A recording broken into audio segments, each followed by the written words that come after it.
Myanmar கணனி குற்றவாளிகள் பிடியிலிருந்து 13 இலங்கை பிரஜைகள் மீட்பு. சாவகச்சேரி உதவி பிரதேச செயலாளர் தீயில் இருந்த நிலையில் மரணம்.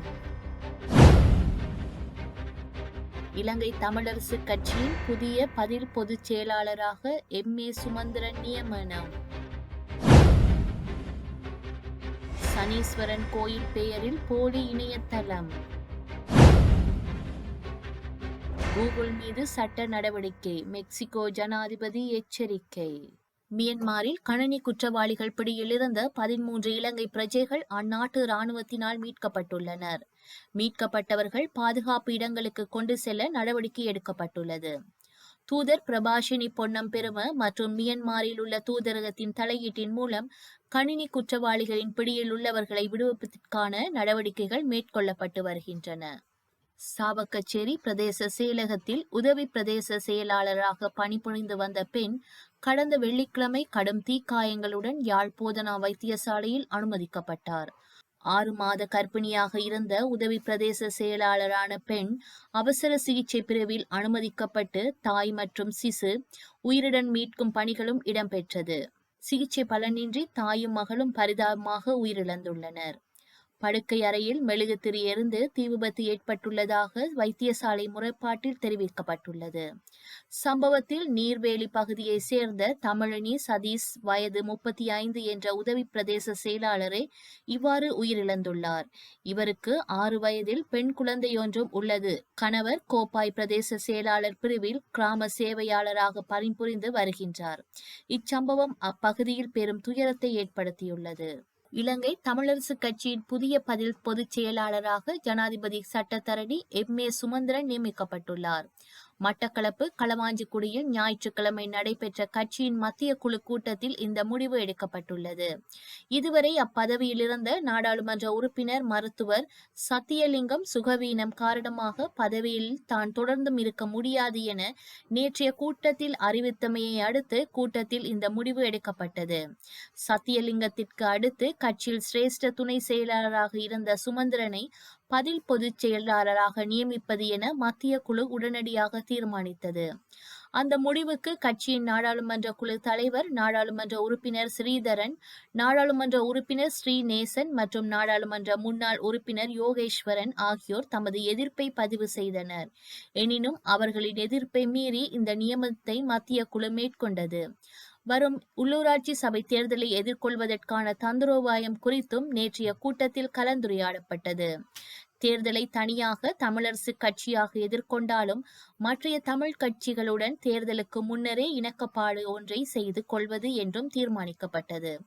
கட்சியின் மூத்த தலைவர் மாவை சேனாதிராஜாவின் மறைவையொட்டி வேளையில் கட்சிக்கு எதிரான கட்சியின் பிரமுகர்களுக்கு எதிராக முன்னெடுக்கப்பட்ட வன்முறை பாங்கிலான அச்சுறுத்தல் நடவடிக்கைகள் குறித்து யாழ்ப்பாணத்தில் செய்யப்பட்டுள்ள போலீஸ் முறைப்பாடு தொடர்பில் காத்திரமான முன்னகர்வுகள் இல்லாவிட்டால் அந்த நடவடிக்கைகளில் பாதிக்கப்பட்டவர்களின் முக்கிய பிரமுகர்கள் இருப்பதையும் கவனத்தில் கொண்டு அந்த விடயத்தை குற்ற புலனாய்வு பிரிவினர் மூலம் துரிதமாக முன்னெடுத்து புலனாய்வு செய்து விசாரிப்பதற்கான அழுத்தத்தை நடவடிக்கைகளை கொழும்பில் கட்சி ரீதியாக மேற்கொள்வது என்றும் தீர்மானிக்கப்பட்டுள்ளதாக தெரிவிக்கப்பட்டுள்ளது.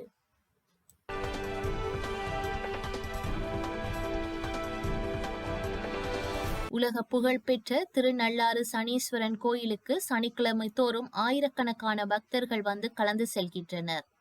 இங்கு வெளியூர் வெளிநாட்டு பக்தர்கள் எளிதாக சாமி தரிசனம் செய்யும் வகையில் கோவில் நிர்வாகம் பல ஆண்டுகளுக்கு முன் இணையதளத்தை உருவாக்கி முக்கிய பூசைகள், தரிசனம் குறித்த விவரங்களை பதிவிட்டு வருகின்றது.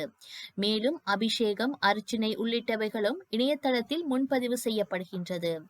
அதேபோல் கோவிலுக்கு வர முடியாத பக்தர்களுக்கும் பூசை செய்யப்பட்டு பிரசாதம் அனுப்பி வைக்கப்பட்டு வருகின்றது. இந்த நிலையில் பக்தர்கள் சிலர் கோவில் இணையத்தில் பணம் செலுத்தி விட்டதாகவும் பிரசாதம் வரவில்லை என்றும் கோவில் நிர்வாகத்திடம் புகார் தெரிவித்துள்ளனர். இது குறித்து காரைக்கால் இணைய குற்ற காவல்துறையினரிடம் கடந்த சில நாட்களுக்கு முன்பு கோவில் நிர்வாக அலுவலர் அருணாகிரிநாதர் புகார் செய்தார். இதையடுத்து காவல்துறையினர் ஆய்வு செய்த போது கோவில் பெயரில் போலி இணையதளம் தொடங்கி பணம் வசூலிப்பது தெரிய வந்துள்ளது. அதற்கான ஆதாரங்களையும் கைப்பற்றியுள்ளனர். இது குறித்து கோவில் மேலாளர் சீனிவாசன் திருநள்ளாறு காவல்துறையிடம் புகார் செய்துள்ளார். அதில் கோவில் அர்ச்சகரான வெங்கடேஸ்வர குருக்களும் பெங்களூரை சேர்ந்த ஜனதி பரத் என்பவரும் சேர்ந்து கோவில் நிர்வாகம் பெயரில் போலியாக இணையதளத்தை உருவாக்கியுள்ளனர். அவர்கள் பக்தர்களிடம் பணத்தை பெற்று போலியாக பிரசாதம் அனுப்பியும் வைத்துள்ளனர்.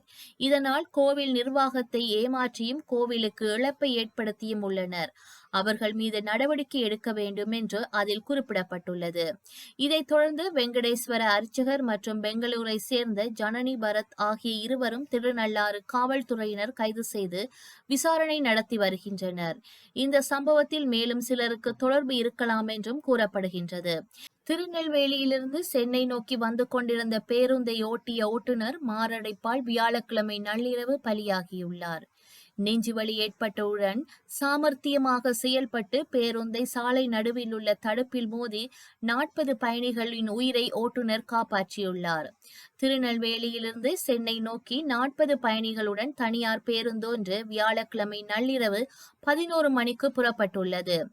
புதுக்கோட்டை மாவட்டம் விராலிமலை திருச்சி தேசிய நெடுஞ்சாலையில் விராலியூர் பிரிவு சாலை அருகே பேருந்து வந்தபோது பேருந்தை ஓட்டி வந்த தூத்துக்குடி மாவட்டம் கோவில்பட்டியை சேர்ந்த 48 வயது கண்ணன் என்பவருக்கு நெஞ்சுவலி ஏற்பட்டுள்ளது.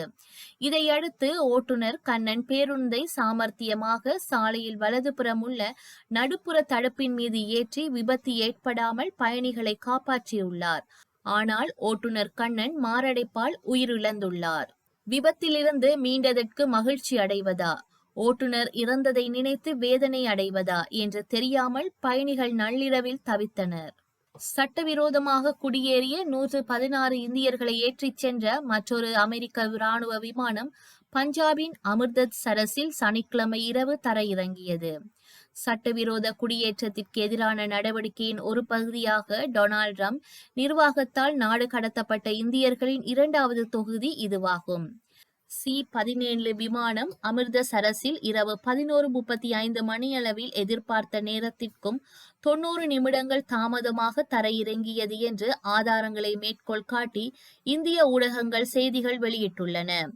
குடியேற்றம் சரிபார்ப்பு மற்றும் பின்னணி சரிபார்ப்பு உள்ளிட்ட சட்ட நடவடிக்கைகளுக்கு பின்னர் நாடு கடத்தப்பட்ட புலம்பெயர்ந்தோர் தங்கள் வீடுகளுக்கு செல்ல அனுமதிக்கப்படுவார்கள் என்று இந்திய அதிகாரிகள் கூறியுள்ளனர்.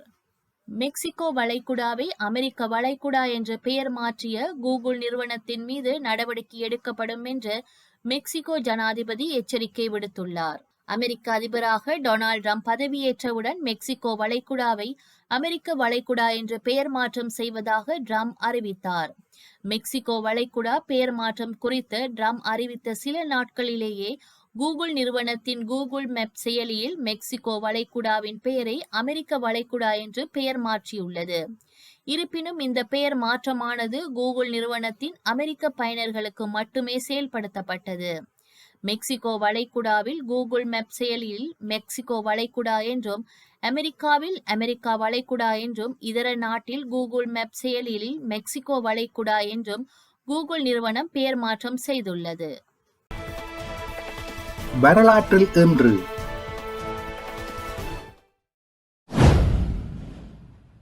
1990 இலங்கை ஊடகவியலாளர் மனித உரிமை செயற்பாட்டாளர் ரிச்சர்ட் டி சொய்சா கடத்தப்பட்டு கொலை செய்யப்பட்டார். 2000 விண்டோஸ் 2000 வெளியிடப்பட்டது. 2015 ஹெய்ட்டியில் இடம்பெற்ற மார்டி கிரா பவனியில் ஏற்பட்ட நெரிசலில் 18 பேர் உயிரிழந்தனர், 78 பேர் காயமடைந்தனர்.